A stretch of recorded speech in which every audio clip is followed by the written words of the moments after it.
BJP देश की सबसे अमीर पार्टी है। सोचिए, कांग्रेस ने 60 साल राज किया लेकिन कांग्रेस उसके सामने कुछ भी नहीं है।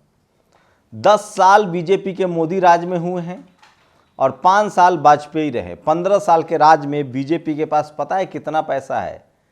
6000 करोड़ रुपए। 6000 करोड़ रुपए कह रहा हूं।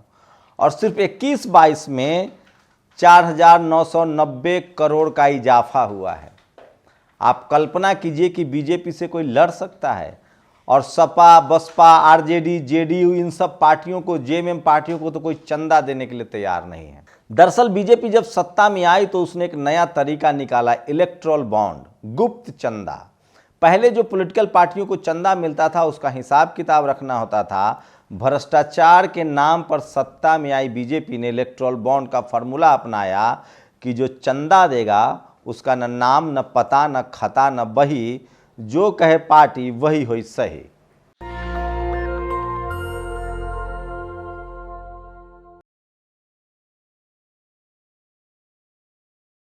नमस्कार, मैं शंभू कुमार सिंह और आप देख रहे हैं नेशनल दस्तक।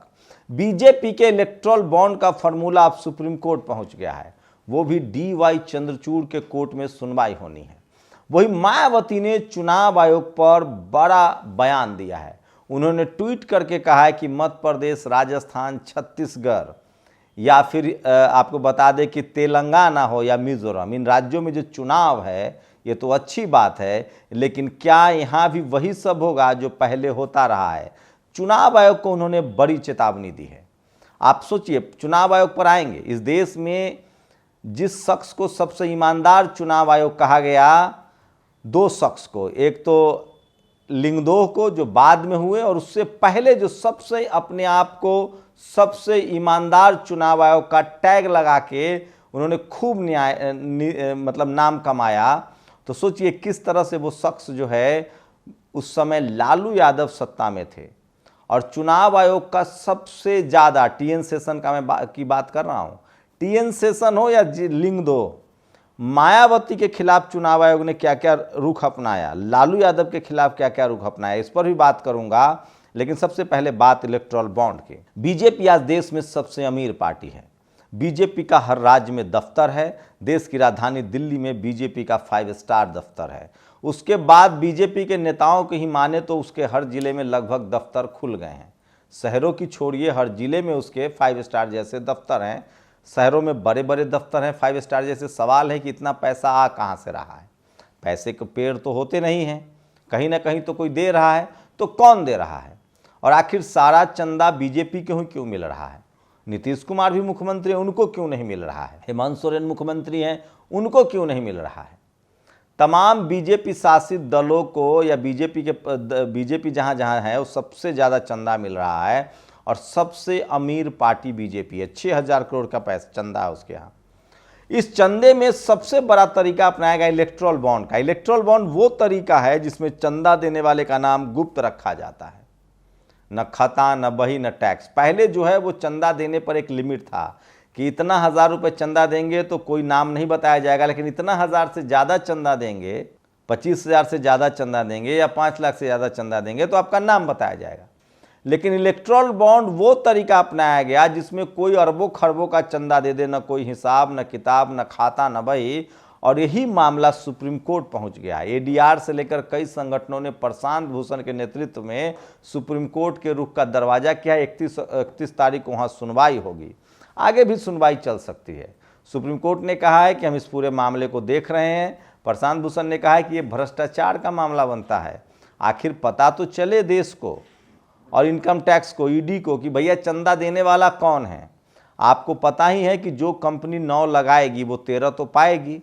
तो इलेक्टोरल बॉन्ड के जरिए बीजेपी देश की सबसे बड़ी पार्टी बन गई है। 2024 के चुनाव से पहले मामला सुप्रीम कोर्ट में है, वो भी डीवाई चंद्रचूड़ के बेंच में है। 3 जज है जिसमें एक डीवाई चंद्रचूड़ भी हैं, नाम ही काफ़ी है।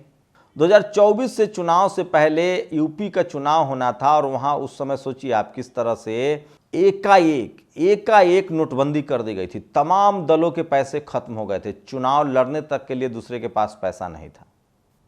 उसके बाद सोचिए, अगर ये इलेक्टोरल बॉन्ड का अगर काम खत्म हो जाता है, अगर इस पर नकेल कस जाती है और कह दिया जाए कि इस पैसे का हिसाब दे तो बीजेपी की मुश्किल बढ़ सकती है, क्योंकि सबसे ज़्यादा इलेक्ट्रल बॉन्ड का चंदा बीजेपी को मिला है, फिर कांग्रेस को मिला है।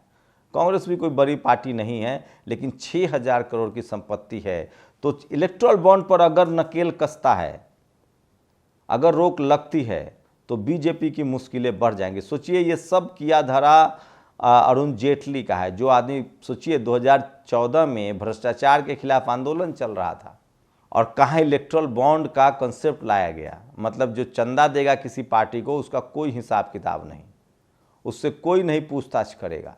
तो सबसे ज़्यादा इलेक्ट्रल बॉन्ड का चंदा जो है वो बीजेपी को मिला है। बीजेपी 6,000 करोड़ की पार्टी बन गई है और यही सवाल पैदा होता है। वहीं दूसरी खबर है चुनाव आयोग को लेकर। आपको बता दें कि सपा, बसपा, आरजेडी, जेडीयू को 1 रुपया का चंदा नहीं मिलता है। इसीलिए इनके नेताओं पर जो ये जो मीडिया है, मनुवादी मीडिया, जिसमें SC ST OBC के लोग नहीं हैं, वो कहता है कि ये लोग टिकट बेचते हैं। अरे पॉलिटिकल पार्टी चलाना आसान काम है, कोई चंदा तो मिलता नहीं है। तो ये लोग जनता से चंदा लेकर पॉलिटिकल पार्टी चलाते हैं। तो बहुजन समाज का सारा आंदोलन, पॉलिटिकल पार्टी, सब कुछ चंदे से चलता है। सत्ता में होते हुए भी इनका चंदा नहीं मिलता है। उसी तरह से बहुजन मीडिया को चंदा पर आश्रित होना होता है। हम लोग फूले पेरियार अम्बेडकर की बात करेंगे तो कौन कंपनी प्रचार करेगी, कौन कंपनी एडवर्टीजमेंट देगी। इसलिए बहुजन समाज को अपनी पार्टी भी चंदे से चलानी है, अपना मीडिया भी चंदे से चलाना है और अपना घर भी चलाना है। इसलिए मैं कह रहा हूँ, बहुजन समाज जब तक पे बैक टू सोसाइटी नहीं करेगा तब तक कुछ नहीं होगा। अब आते हैं चुनाव आयोग पर। सोचिए, चुनाव आयोग ने अपने आप को बहुत बड़ा ईमानदार कहा गया। कौन? TN शेषन। लालू यादव मुख्यमंत्री थे बिहार के, बैक टू बैक वो 2 बार चुनाव जीत गए थे, तीसरी बार चुनाव जीतने वाले थे।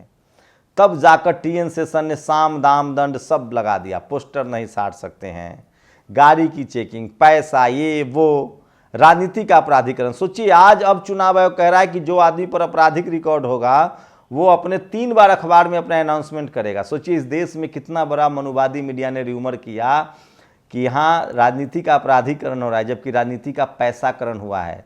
बिना पैसा का कोई कितना बड़ा भी क्रिमिनल बन के चुनाव जीत जाइएगा आप। इस देश में राजनीति का पैसाकरण हुआ। इसीलिए राजेंद्र प्रसाद सिंह कहते हैं कि बीजेपी, कांग्रेस बड़े दल नहीं हैं, ये जनाधार वाले दल नहीं है, ये पैसे वाले दल हैं। जनाधार वाले दल तो Sapa, Basapa, RJD, JDU, JMM है, जो बहुजनों की पार्टी है। क्योंकि जाति जनगणना से तो पता चल गया सवर्ण समाज की संख्या ही 10% है। अगर मुसलमान उसमें से हटा दे तो, मुसलमान सवर्ण डाल दे तो 15%, इसका मतलब SC ST OBC, दलित, पिछड़ा, आदिवासी 90% है। तो पार्टी आपकी बड़ी कैसे हो गई? पैसा सबसे बड़ा है और राजनीति का पैसाकरण हुआ है। और ये जो टीवी अखबार है वो दरअसल आपके घर में 2 RSS और बीजेपी के कार्यकर्ता है। तो अब आते हैं TN शेषन पर, जो सबको ईमानदार कहा गया है, मनु मीडिया ने ईमानदार कहा। वो दरअसल वो आदमी लालू यादव से नफरत करता था। उनको हराने के लिए क्या क्या नहीं आदेश दिए गए। उसी तरह से मायावती जी का दौर याद कीजिए, मुख्यमंत्री बनी थी, 5 साल का उनका कार्यकाल था। स्कूल बनवाए, अस्पताल बनवाए, गरीबों को नौकरियां दी। लेकिन मायावती को चुनाव हराने के लिए किस तरह से मुद्दा बनाया गया, नोएडा पार्क, लखनऊ पार्क, कैसे उनके हाथी तक ढकवा दिए गए थे, याद है आपको। अब वही मायावती जी ने पलटवार किया है। ईवीएम का सारा आपको पता ही है, ईवीएम पर अब कोई भरोसा नहीं कर रहा है। जो लोग ईवीएम लेकर आए वो भी ईवीएम का विरोध कर रहे हैं। मायावती जी ने बड़ा सवाल उठाया है चुनाव आयोग पर। मैं चाहता हूं उसको पढ़ के बताऊं। उन्होंने ट्वीट किया है, मध्य प्रदेश, राजस्थान, तेलंगाना, छत्तीसगढ़, मिजोरम विधानसभा चुनाव अगले महीने कराने की घोषणा का स्वागत, किंतु चुनाव आयोग के लिए असली चुनौती सरकारी मशीनरी एवं धन बल आदि के दुरुपयोग को रोककर चुनाव को पूरी तरह से स्वतंत्र, निष्पक्ष कराने की है, जिस पर लोकतंत्र का भविष्य निर्भर है। सोचिए किस तरह से एक मुस्लिम अधिकारी ने प्रधानमंत्री का हेलीकॉप्टर चेक कर दिया था तो उसकी नौकरी चली गई थी, सस्पेंड कर दिया गया था। अगर इस देश में दलित, पिछड़े, आदिवासी नीतीश कुमार, लालू यादव का कोई हेलीकॉप्टर चेक कर दे और वो अधिकारी सवर्ण हो तो वो स्टार हो जाएगा, हीरो हो जाएगा, पद्मश्री मिल जाएगा, प्रधानमंत्री बना दिया जाएगा, ये मीडिया बना देगी। लेकिन वही इस देश का कोई IAS, IPS, SC ST OBC minority का अधिकारी, कर्मचारी किसी सवर्ण नेता पर हाथ डाल दे तो उसकी नौकरी चली जाती है, उसको विलेन बना दिया जाता है। नहीं भरोसा है? मध्य प्रदेश में देखिए, एक डिप्टी कलेक्टर इस्तीफा देना चाहती हैं, चुनाव लड़ना चाहती हैं, उनका इस्तीफा नहीं लिया जा रहा, उनके कपड़े फाड़ दिए जा रहे हैं। ये सब इसी देश में हो रहा है। कब तक चुप रहेंगे आप? और ये सबसे बड़ी खबर है, तो मैं फिर कह रहा हूं, इस देश की वो तमाम संवैधानिक संस्थाएं सक्रिय हो जाती हैं। इनकम टैक्स, ईडी, सीबीआई, तमाम मीडिया, कॉलेज, यूनिवर्सिटी, जुडिशियरी लेख लिखे लाने जाते हैं। भाषण होता है जब दलित, पिछड़ा, आदिवासी प्रधानमंत्री हो और वो खीरा भी न तोड़े। लेकिन इस देश में वो तमाम संवैधानिक संस्थाएं चुप्पी साध जाती है जब कांग्रेस या बीजेपी की सत्ता हो। इसलिए मैं कह रहा हूं, जब तक डाइवर्सिटी नहीं होगी, जब तक जाति जनगणना नहीं होगा, तब तक आपको न्याय नहीं मिलेगा। तो सोचिए, बीजेपी के चंदा को पुण्य कहा जाता है और बहुजनों के चंदा को जो अपने समाज से लेते हैं उसको कहा जाता है टिकट बेच रहा है। किसी ने आपको बताया कि इलेक्टोरल बॉन्ड से कौन कौन कंपनियां बीजेपी कांग्रेस को कितना कितना चंदा देती है? ये सबसे बड़ा सवाल है। तो सुप्रीम कोर्ट में इस पर भी 31 अक्टूबर को सुनवाई होगी और वहीं बीएसपी सुप्रीमो ने साफ साफ इलेक्शन कमीशन को चेताया है। ईवीएम पहले से ही मुद्दा है। तो आप लोग अपनी प्रतिक्रिया जरूर दीजिए और अगर इलेक्टोरल बॉन्ड पर रोक लग जाती है तो बीजेपी की मुश्किल बढ़ जाएगी। वहीं सबसे बड़ा मुद्दा है कि क्या चुनाव आयोग, अब कोई टीएन सेशन नहीं आएगा, अब कोई James Michael Lyngdoh, James Lyngdoh नहीं आएगा। क्या अब ईमानदार, कब कोई गड़बड़ी नहीं हो रही है चुनाव में? सोचिए, इस देश में पूरी कायनात चुनाव हराने पर लग जाती है जब दलित, पिछड़ा, आदिवासी कोई मुख्यमंत्री हो या चुनाव जीत जाए। मैं इसलिए बहुजन समाज से अपील करता हूं कि इस देश की मनु मीडिया पर भरोसा मत कीजिए। राहुल गांधी ने हाथ उठवाया ना, एक भी निकला SC ST OBC का। दिलीप मंडल कहते हैं आपका दिमाग हैक कर लिया गया है। इस देश में सारा सही क्या है, गलत क्या है, क्या ठीक है, क्या उचित है, ये सब सवर्ण समाज के पत्रकार तय करते हैं। Media, judiciary, college, university, bureaucracy, high court, supreme court में वो जज बैठे हुए हैं। आजकल मुझे जब भी कोई गाली देता है या कहता है आप जातिवादी हैं, तो मैं कहता हूं कि 5 SC ST OBC पढ़े लिखे से कहवा दो कि शंभू कुमार सिंह का चैनल जातिवाद फैला रहा है या जातिवाद के खिलाफ काम कर रहा है, मैं चैनल बंद कर दूंगा, उसकी बोलती बंद हो जाती है। मैं इसीलिए कह रहा हूं, जब तक डाइवर्सिटी न हो, और इसका सॉल्यूशन है जाति जनगणना। इस देश के तमाम इंस्टीट्यूशन में जो बैठे लोग हैं, वहां जब तक SC ST OBC के लोग नहीं पहुंचेंगे, आप इन इंस्टीट्यूशनों पर के न्याय पर भरोसा नहीं कर सकते हैं। चेक एंड बैलेंस हो, क्योंकि जाति कभी जाति नहीं है। देखते हैं बीजेपी की मुश्किलें बढ़ती है, आसान होती है, और चुनाव आयोग मायावती जी के सलाह को कितना मानता है। शुक्रिया।